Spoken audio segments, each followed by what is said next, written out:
Hi guys, how you doing? Senior Gaming here and I'm bringing you Pixel Fantasia with a Spirit Knights explained. So if you're Pixel Fantasia player or perhaps idle gamer, then make sure you subscribe to the channel as I post as often as possible and bring you best tips and advice. And if you enjoy what you see, then smash this like button as well. Right then guys, so I want to bring you this great system which will allow you to definitely boost a damage output as well as, for instance, boost how much gold you're gonna get from a vault itself. That one and much more can be found and boosted via this great system. So without further ado, I'm gonna head over into a main menu, tab onto support and a Spirit Knights. So basically, let me talk about the right hand side first and then we're gonna go into these greater details. So on the right hand side, obviously you will see all available Spirit Knights. Bear in mind there will be some similarities to a pet system. You'll be able to actually equip 3 Spirit Knights at once, and obviously this will give you active as well as passive bonuses. So currently what you see, I've got a set of a farming strategy one where I'm gonna boost my increased mana gem obtain amount, and this is gonna be via obviously active as well as passive bonus. So I got a top 3 and you usually will be putting them in a bundles itself. So once you boost in one of the game areas, you want to obviously max it out. We're gonna go through all strategies and how much different sets you should be aiming for, and obviously with a multiple decks, this will allow you to craft your own strategy and use Spirit Knights based on what you currently do in a game. But just very quickly, from a very first element, the Spirit Knights will be available the moment you're gonna hit a certain quest in a game, and then via summon itself you'll be able to summon these as ordinary items or other system that you can find in a summon itself. And then obviously from there you've got options of level up or merge into a higher tiers, and as you see you'll be starting from normal through rare, then hero, legend, unseen and finally mystic. I would say the moment you unlock this very system you should spend just enough rubies to at least have top 3 tiers, and as mentioned earlier you'll be able to equip 3 at once. So let's say if you go in for a mana gem obtain boost, obviously not a last 3, but you should go with a normal, rare and hero for that matter and sort of put them in a one bundle. Later on, when you save up a little bit more rubies, I encourage you to continue summoning knights, as obviously a difference from every single next tier is a much more significant. So if we tap on to legend, we're talking 21%, then 32, to then finally 75. Bear in mind, obviously, these also are upgrade on a certain levels. And as you're gonna keep upgrading knights itself, you also going to boost a total level of the knights itself. And currently on level 4100, this gives me additional defense penetration and increased mana gem obtain amount.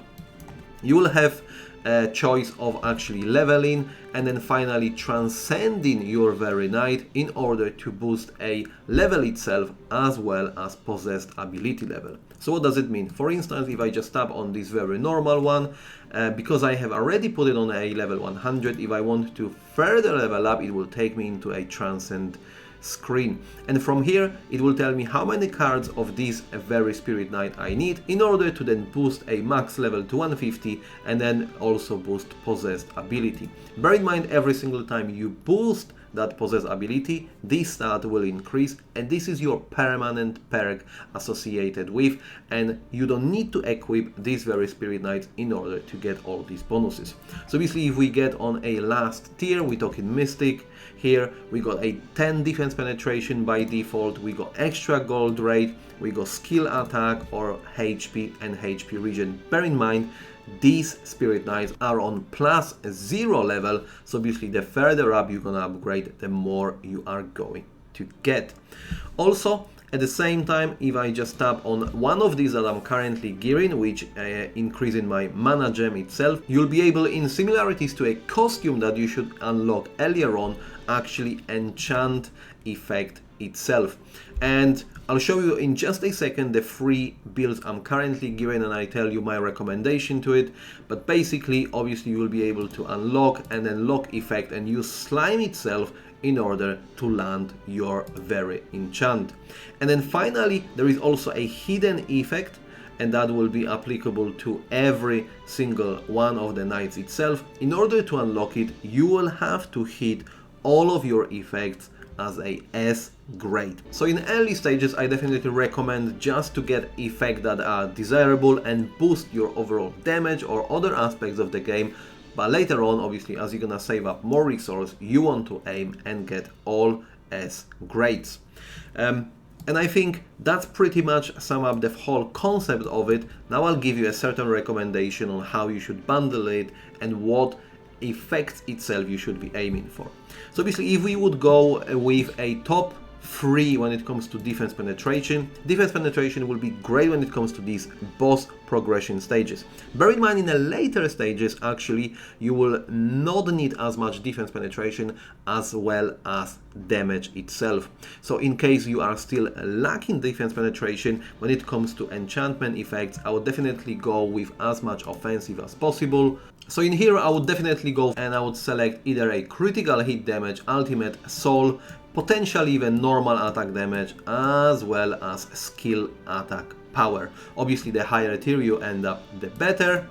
Then a second one, this is something I'm using when it comes to Gold Vault itself. I've got it currently on one of the decks itself, and as you see the Mystic one, it gives me additional 1250%. I've got effects itself plus abilities. So every single time I go and I head over into Battle Dungeon itself, Special and Gold Vault itself, before I go and sweep, I will have this very Spirit Knight deck selected.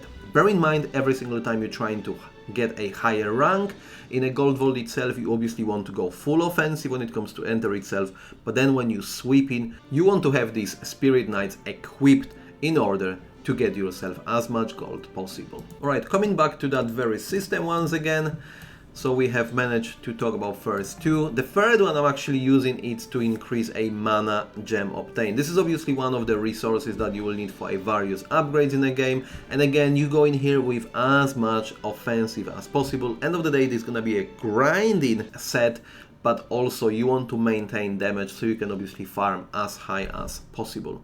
Then a fourth tier is related to a skill attack. Again, you go in full offense here when it comes to effects, but bear in mind this set will be used when it comes to a PvP or obviously trying to progress into a new stages itself. I wouldn't necessarily have a skill attack for my ordinary grind. It's better off if you obviously farming additional resources, but when you're trying to push stage, max out your damage and use this very set. Again, you would bundle obviously in a top 3 Spirit Knights. And finally, HP and HP regen itself, I don't really need to introduce it. It's gonna be your obviously more defensive set. So that pretty much covers the whole concept when it comes to Spirit Knights. Definitely 3 sets to start off, one for a damage push, one for a grind, and one for this precious massive boost when it comes to Gold Vault itself. And obviously this is a great start to take you further up in the ranks. So that will be it, guys. Thank you very much for watching. I hope you enjoyed it, and as always, I'll see you next time.